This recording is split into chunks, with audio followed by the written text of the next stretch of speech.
What Donald Trump should have said then was, "You're right, I'm sorry." But instead what he did was go after the cons and spent time attacking them. Oh, the wife was up on stage and she didn't say anything, probably because she was forced not to say anything, not allowed to because she's a Muslim. And then the mom had to come back and say, "No, I was on stage with my husband. I didn't say anything because even though it's been 10 years, I still can't talk about my son's death. I just can't talk about it without getting too emotional. That's why you didn't hear from me." Do you not understand anything about what the pain of this might be? Do you have such little empathy that you can't get that? News just came out the other day that when Donald Trump was attacking the Khan family, members of his own team said, you know, it may not be such a good idea to go after a Gold Star family. And he said, quote, "What's a Gold Star family? What's a Gold Star family?" This, yeah, he needs some extra courses at Trump University, doesn't he? I got a speechwriter in training over here. Very good, very helpful.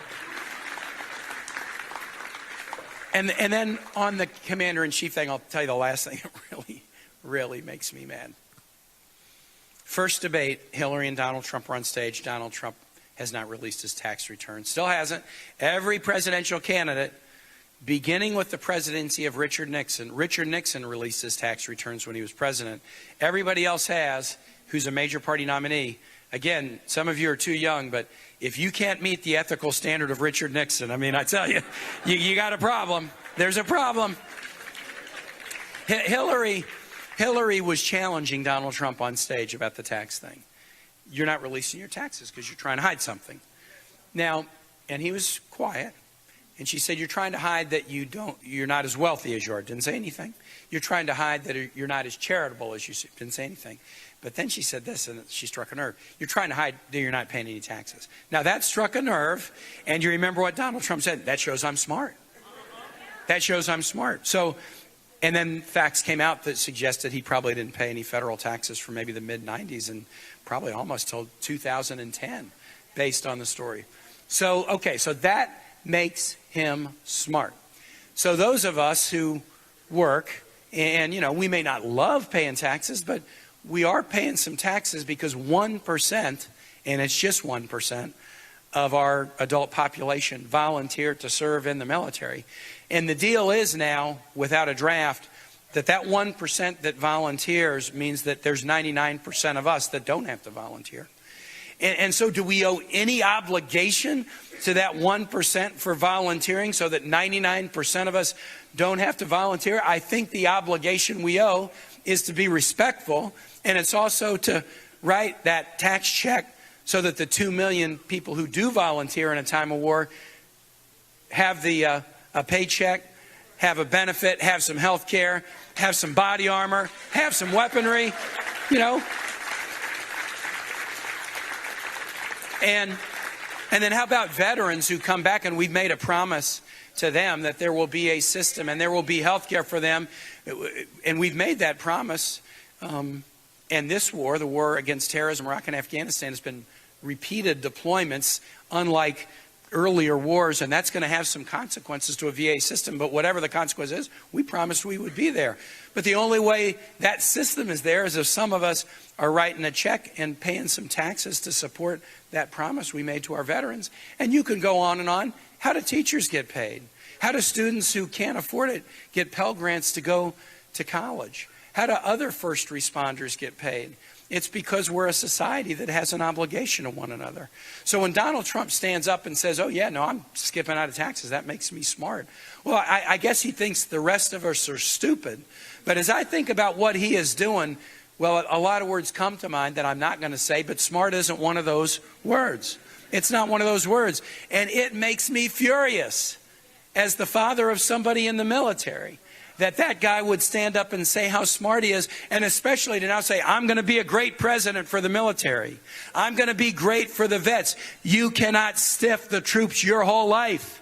You cannot stiff the vets your whole life by ducking and dodging and avoiding paying taxes and smirking and saying how smart you are by avoiding paying taxes, and then suddenly jump up and say, "But now after all these years, you can count on me. I will be your champion." Give me a break. How foolish does he think we are? You know, he got all those students to give him the money for something that turned out to be not worth anything, Trump University, and now they're being sued in fraud suits all over the country. He got retirees to give him money to live in condos. They never got the condos. Trump got the money. The words are going to be great and huge and beautiful and fantastic, but the reality is something different. We can't afford to be tricked by Trump. The record is there. The facts are there. All we have to do is listen. And so, look, this is the choice on the commander-in-chief role. Do you want somebody who has been an Armed Services Committee member, who's had the back of our military and our military families, but who also understands the diplomacy side and the need to do diplomacy and build alliances and then look at these situations in a balanced way? Or do you want somebody who's shown himself completely unqualified and temperamentally unfit for the job? I mean, I'll just lay it on the line. Nothing matters more to me than my kids. My wife and my kids, nothing. And a lot of things matter a lot to me. My public service matters a lot to me. A lot of things matter to me, but nothing matters more to me than my wife or my kids. And I look at this race as I'm entrusting something very, very precious to me into the hands of our next president and commander-in-chief. And I want to know that that person is somebody who's prepared and ready and has good judgment and who's going to be careful and listen to people. Not say, I know more than all the generals. Why do I need to talk to them? Are you kidding me? I trust Hillary Clinton with my own son's life. The prospect of Donald Trump as commander-in-chief scares me to death. Scares me to death. I want to talk just for a second about the economy and then how are we going to win. You know, Lakeisha came up as a military spouse of the year, but she was military spouse of the year because of the work that she's done to promote entrepreneurial activity, you know, for military spouses and others. I remember my son Nat told me once, he had just gotten here in Lejeune. He had just taken command of his first platoon. He was about 30 days in, and his sergeant told him he was going to retire and said, Lieutenant, how do I find a job? Now, my son at this point was about 24. He said, Dad, I mean, what do I know? My sergeant's about 30. But he doesn't know what to do to go about finding a job. And Lakeisha has been working on that. And I think we know that this is the critical issue for America right now. How do you build an economy that works for everybody and not just a few? President Obama got elected president, worst recession since the 1930s. We're just into a free fall. And he came in, and it was like he had one hand just dangling at his side because the GOP wouldn't lift a finger in Congress to help him. So with one hand, and one hand only, we've grown the economy by 15 million private sector jobs. We've cut the unemployment rate in half. 401k policies are worth something again. Between 2014 and 2015, biggest jump of people out of poverty, upward out of poverty, ever measured in 1 year. President Obama doesn't get the credit he deserves for doing what he's done with so little help. And that's why you got to make sure we elect Senator Ross here in North Carolina and other people into Congress who will help a President Clinton. But if President Obama was here, he'd say exactly what I'm going to say next. He'd say, thank you for recognizing that I've done some good things, but we're not where we need to be yet. Because there's still too many people in this country who don't see a ladder that they can climb to be successful. They, you know, maybe the zip code they live in, maybe the industry they were trained in. They don't see the path for themselves, and sometimes they don't see the path for their kids. And if they don't, then that's going to be a challenge. That's going to be a challenge. So Hillary and I basically have this 4-point plan to build an economy that works for everybody. First, investments in manufacturing and infrastructure and research. You know, let's build roads and bridges and airports and ports and broadband. You hire people right away, and then you raise your platform for success for a very long time, and you enable maybe some harder hit communities that don't have good transportation infrastructure or don't have good broadband or telecom infrastructure. You enable them to do better. So that's number one. Number two, let's invest in our people. From early childhood education to celebrating great teachers in our K-12 system to affordable college to more career and technical and apprenticeship programs. We're going to do better and better as a nation the more and more skills that the workforce has. Step 3, let's do the right things about wages. We shouldn't have a minimum wage in this country where if you work full time, you're below the poverty level. It's ridiculous. got to raise the minimum wage so that if you work full time, you'll be above the poverty level. If we tell our kids hard work is important, that's the value. Hard work is important. But then we have policies that say, well, you work full time, and if you have a dependent, you're poor. Then our words don't match our actions. If we value hard work, then we should have policies that confer dignity to work and confer a salary on work that enables somebody to live a dignified life. And women ought to get paid equally for the work that they do. We got to work to make sure we are boosting wages. That's point 3. And then point 4 is we want to benefit small businesses. That's where American jobs come from. 65% of jobs, small businesses. My dad ran a welding and ironworking shop. 5 employees in a tough year, 10 in a good year, plus my mom and my 2 brothers and me. And it was the classic American small business. And Hillary's dad ran a drapery printing fabric business, just with a few employees. This is the backbone. It's not Wall Street. It's not the Fortune 500s. It's, can you help small businesses succeed? So Hillary and I want to make a small business easier to start, easier to finance, easier to hire some people, easier to buy health insurance for the people you have. If we do these 4 things, the independent economists who've looked at the Hillary plan and the Trump plan say, put the Hillary plan in place in 4 years, America will have grown by 10.5 million jobs. They look at the Donald Trump plan, and the Trump plan is pretty much as Lakeisha described it, tax cuts at the top for people just like Donald Trump. We tried that before in 2002. It was one of the things that put us into a free fall and jacked the deficit up in ways that have been really bad. Why would we do that again? Why would a presidential candidate say, do that again? Because it's the kind of a plan that would benefit Donald Trump and people just like Donald Trump. It's a Trump first plan, not an economy first plan. The economists who look at these plans say, do what Trump said, and we're going to shrink the economy by 3.5 million jobs. So Hillary Clinton, grow by 10.5 million. Donald Trump, shrink by 3.5 million. The difference between these presidencies is 14 million jobs. It's the difference between your hired president and Hillary Clinton and a you're fired president and Donald Trump. I don't think that choice is that hard. I don't think it's that hard.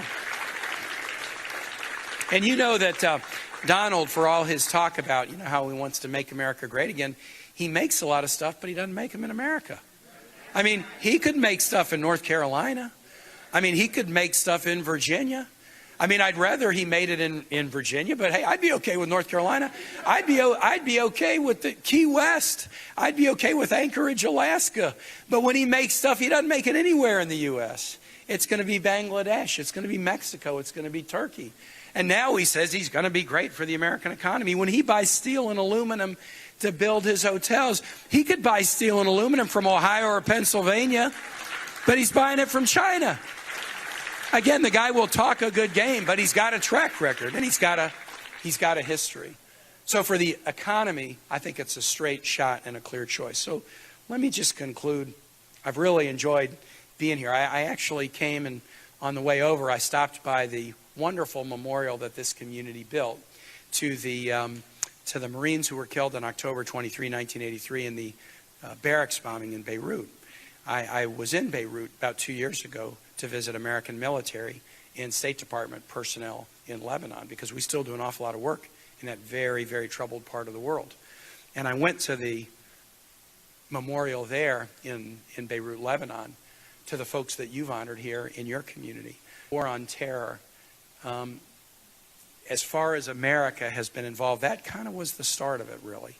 Then there was the coal bombing and bombing of embassies in Africa, and then the horrific attacks of 9/11. But the first kind of shaking us out of our complacency, and wow, we've got this major challenge that's mutating and growing in a cancerous way in the world, was that horrible bombing of the Marine barracks in Beirut. And so many of the folks who were there were Nats in the 2-8. I think that was the first division, not the second division. So many lived here in Jacksonville. 1-8, was it 1-8? Yeah, based right here in Jacksonville. And I went by and saw that, and it was very special, meaningful, because it, frankly, it was 33 years ago, I guess a week ago yesterday. But same challenges out there. Same need is out there.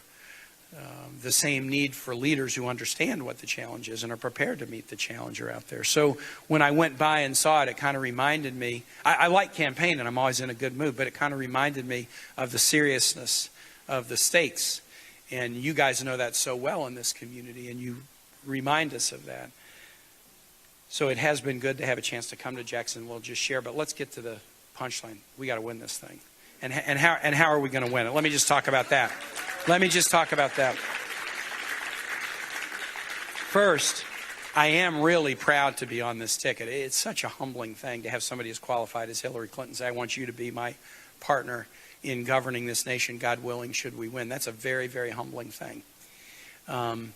And, you know, in a personal way, this is my 9th race. I have before this race always been the one with my name, you know, like on the bumper sticker, on the ballot. You know, I've been the one. And I've always had these powerful women helping me out, campaign managers, my wife, who you heard is a great public servant, voters, donors, volunteers. I've always had strong women backing me. So when Hillary Clinton asked if I would be a running mate, I thought, you know, after all the strong women who've supported me through 8 previous elections, what a cool thing to be able to be a strong man and to support a strong woman to make history as the first woman president of the United States. And a lot of strong men feel just the same way. And a lot of strong women feel like, hey, it's about time, right? It's about time. But I want to just tell you, North Carolina is going to be close. Other states are going to be close. I would rather be us than them if I look at the polls. You know, I just want to tell you, don't take anything for granted. Can't take anything for granted because polls can be wrong. Can't take anything for granted because you can be ahead this week and then you can be tied next week. You can't take anything for granted because we've never had an election where the Russian government is engaged in cyber hacking into state boards of elections to try to influence. So what's that going to mean? You can't take it for granted. You can't take anything for granted because Donald Trump is going around whining and complaining it's a rigged election. When the election is over, I'm going to say, no, it was wrong, it was rigged. He's going to say that because he cannot accept responsibility for anything. He has never been able to say, I'm wrong, I made a mistake. Did he apologize to John McCain? Did he apologize to the women he mistreated? Apologize to Mexicans for saying they were rapists and criminals? Did he apologize to a federal judge who he said was disqualified to hear the case because the dad's parents came from Mexico? Did he apologize to President Obama for 5 years going around saying that our president was not a United States citizen? Do you know how horrible that is? I live in Richmond, Virginia, the capital of the Confederacy, and when that comment is made with no evidence, it brings to mind the most painful chapter in American life. The Dred Scott decision said, if you are African, with any African blood, you could not be a citizen of the United States born here, and your kids couldn't, and your grandkids couldn't, and 10 generations out couldn't. That was the law of this country, and we had to fight a civil war to change.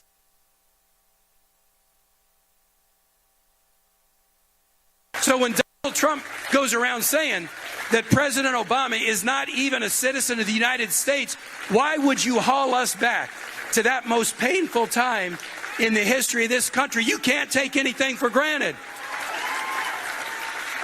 You can't take anything for granted. You can't. You can't take anything for granted because the better we do, the more likely we'll elect a Congress that will want to work with a President Clinton than a Congress that, like on President Obama's first day, the party got together and said, our goal is going to be to make him unsuccessful. Not make the economy successful, not get this or that passed. No, the GOP decided, the leadership decided in January of 2009, here's our goal. It's going to be try to get in the way of President Obama. This is the party of Lincoln, for gosh sake. There's a beautiful history in this party. My political hero is my father-in-law, Linwood Holton, who's a 93-year-old former Republican governor of Virginia who integrated the public schools of Virginia because the Republican Party has a proud history. But now this party has often defined itself just by trying to get in the way of a Democrat in office. But the more we do and the more we work and the more people vote, the more likely we'll have a Congress that will be willing to work with President Clinton for the good of the country, for the good of the country. The last reason we can't take anything for granted, let's be honest, Hillary's trying to do something that's never been done. She's trying to do something that's never been done. I bet there's people here who have tried to do something for the first time or do something that's never been done.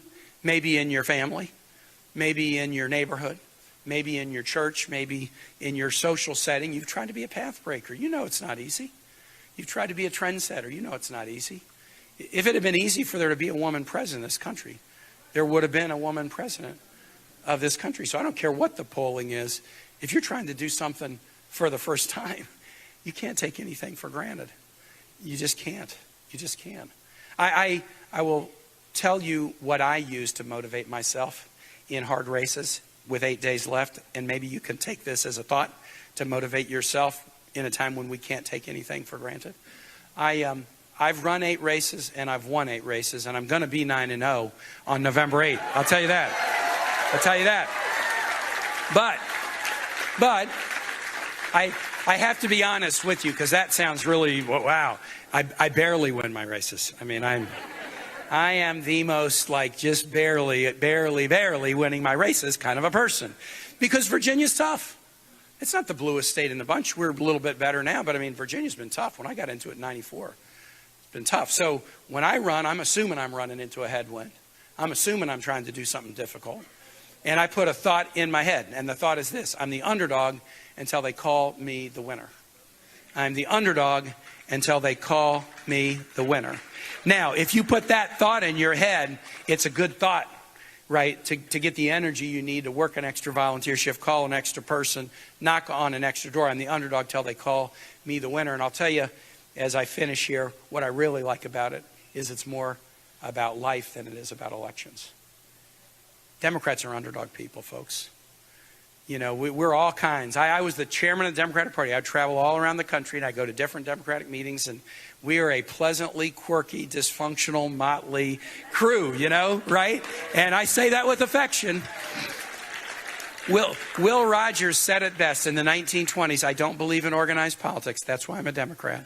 You know, and I mean, you know, okay, so there's still some truth to that.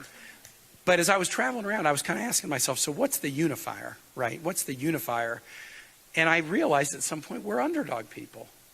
You know, I don't know whether there's something genetic about it, probably not, but there is an internal disposition to kind of be for the underdog a little bit. And that seems to be what brings us together. In my church, a story that always grabs me, and this is a story that is known very widely, so, and we can learn from each other's traditions, but the story of the Good Samaritan. So somebody's beaten up and they're at the side of the road. And they just need somebody to help them. And they're asking for help. And a whole lot of people just walk on by. Just walk on by. Some with titles, some who should know better, some are religious leaders. They just walk on by. And I bet somebody walked on by and said, "You're a loser," and then kept walking on by, right? That's the story. But it's not a story about just yesterday. This is a story about today and tomorrow. Then there's a person. And in the story, the Samaritan is kind of a despised outcast, because kind of not part of the right sect. Now, the Samaritan had somewhere to go and something to do. But he decided, well, if somebody needs my help, I'm not just going to walk on by. I'm going to go over and help out a little bit. I'll tell you something. You know this. You know this. In our society today, every zip code, there's people at the side of the road asking for our help, right? Now, it might be a victim of violence. It might be somebody struggling with an opioid addiction. It might be a middle school kid getting bullied. It might be somebody who's worried their business is going to shut down, or a victim of domestic abuse. It might be somebody who made a mistake when they were a teenager, and for God's sake, can somebody just give me a second chance after 15 or 20 years? It might be somebody struggling with a cancer diagnosis. It might be a family that can't decide how they're going to pay to send their kid to community college. There's people on the side of the road in every zip code in this country. And there's also people on the road. And the choice that we always have, and especially in an election of this magnitude, is that choice of whether we just walk on by or whether we go over and help. I'll tell you something about Hillary Clinton.